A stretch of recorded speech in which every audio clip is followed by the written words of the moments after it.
The Illuminati has all the bases covered, and you are going to have to be on your toes to make it through the coming years. We must learn to accept individual responsibility for the world's problems or be willing to live by the terms of those who do. We must learn to love one another, share, deplore violence, and work with nature, not against it. We must do all of this while colonizing the universe. We must be prepared in the process to peacefully meet and deal with an extraterrestrial intelligence. I believe they exist. Can you imagine what will happen if Los Angeles is hit with a 9.0 quake? New York City is destroyed by a terrorist-planted atomic bomb. World War III breaks out in the Middle East. The banks and the stock markets collapse. Extraterrestrials land on the White House lawn. Food disappears from the markets. Some people disappear. The Messiah presents himself to the world, and all in a very short period of time. Can you imagine? The world power structure can and will, if necessary, make some or all of those things happen to bring about the New World Order. Patriots must not be at home on any national holiday during the day or night ever again until the danger is past. Disregard this warning, and you will find yourself in a concentration camp. In the camp, you will be treated for a mental illness called nationalism, common to patriots. This illness is not in the interest of the New World Order. Those who cannot be cured will be exterminated. When asked what was in store for the world in the coming years, Henry Kissinger said this: "Everything is going to be different. Many will suffer. A new world order will emerge. It will be a much better world for those who survive. In the long run, life will be better. The world we have wanted will be reality." Most of this knowledge comes directly from or is a result of my own research into the top-secret magic, spelled M-A-J-I-C, material which I saw and read between the years 1970 and 1973 as a member of the intelligence briefing team of the Commander-in-Chief of the Pacific Fleet. Since some of this information was derived from sources that I cannot divulge for obvious reasons, and from published sources which I cannot vouch for, this must be termed a hypothesis. I firmly believe that if aliens are real, this is the true nature of the beast. It is the only scenario that has been able to bind all the diverse elements. It is the only scenario that answers all the questions and places the various fundamental mysteries in an arena that makes sense. It is the only explanation which shows the chronology of events and demonstrates that the chronologies, when assembled, match perfectly. The bulk of this I believe to be true if the material that I viewed in the Navy is authentic. During the years following World War II, the government of the United States was confronted with a series of events which were to change beyond prediction its future, and with it the future of humanity. These events were so incredible that they defied belief. A stunned President Truman and his top military commanders found themselves virtually impotent after having just won the most devastating and costly war in history. The United States had developed, used, and was the only nation on Earth in possession of the atomic bomb. This new weapon had the potential to destroy any enemy, and even the Earth itself. At that time, the United States had the best economy, the most advanced technology, the highest standard of living, exerted the most influence, and fielded the largest and most powerful military forces in history. We can only imagine the confusion and concern when the informed elite of the United States government discovered that an alien spacecraft piloted by insect-like beings from a totally incomprehensible culture had crashed in the desert of New Mexico.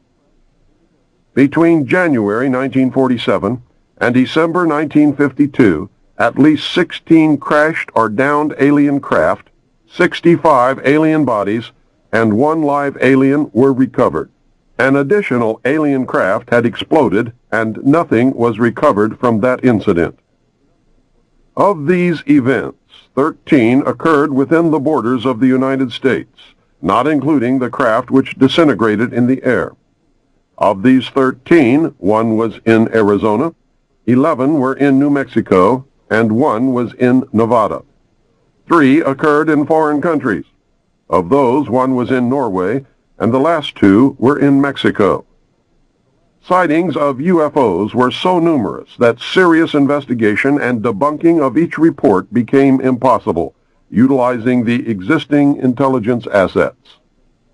An alien craft was found on February the 13th, 1948, on a mesa near Aztec, New Mexico. Another craft was located on March 25th, 1948, in White Sands Proving Ground. It was 100 feet in diameter. A total of 17 alien bodies were recovered from those 2 craft. Of even greater significance was the discovery of a large number of human body parts stored within both of these vehicles. A demon had reared its head, and paranoia quickly took hold of everyone then in the know. The secret lid immediately became a top-secret lid and was screwed down tight. The security blanket was even tighter than that imposed upon the Manhattan Project. In the coming years, these events were to become the most closely guarded secrets in the history of the world. A special group of America's top scientists were organized under the name Project Sign in December 1947 to study the phenomenon. The whole nasty business was contained. Project Sign evolved into Project Grudge in December 1948. A low-level collection and disinformation project named Blue Book was formed under Grudge. 16 volumes were to come out of Grudge. Blue teams were put together to recover the crashed discs and dead or live aliens. The blue teams were later to evolve into alpha teams under Project Pounce. During these early years, the United States Air Force and the Central Intelligence Agency exercised complete control over the alien secret. In fact, the CIA was formed by presidential executive order first as the Central Intelligence Group for the express purpose of dealing with the alien presence. Later, the National Security Act was passed, establishing it as the Central Intelligence Agency. The National Security Council was established to oversee the intelligence community and especially the alien endeavor. A series of National Security Council memos and executive orders removed the CIA from the sole task of gathering foreign intelligence and slowly but thoroughly legalized direct action in the form of covert activities at home and abroad. On December 9, 1947, Truman approved issuance of NSC-4, entitled Coordination of Foreign Intelligence Information Measures, at the urging of Secretaries Marshall, Forrestal, Patterson, and the Director of the State Department's Policy Planning Staff, George Kennan. The Foreign and Military Intelligence Book 1, Final Report of the Select Committee to Study Governmental Operations with Respect to Intelligence Activities, United States Senate 94th Congress, Second Session, Report Number 94-755, April 26, 1976, page 49, states, "This directive empowered the Secretary of State to coordinate overseas information activities designed to counter communism."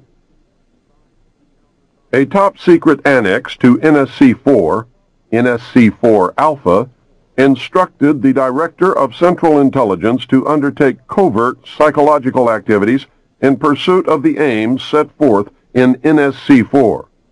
The initial authority given the CIA for covert operations under NSC-4 Alpha did not establish formal procedures for either coordinating or approving these operations. It simply directed the DCI to undertake covert actions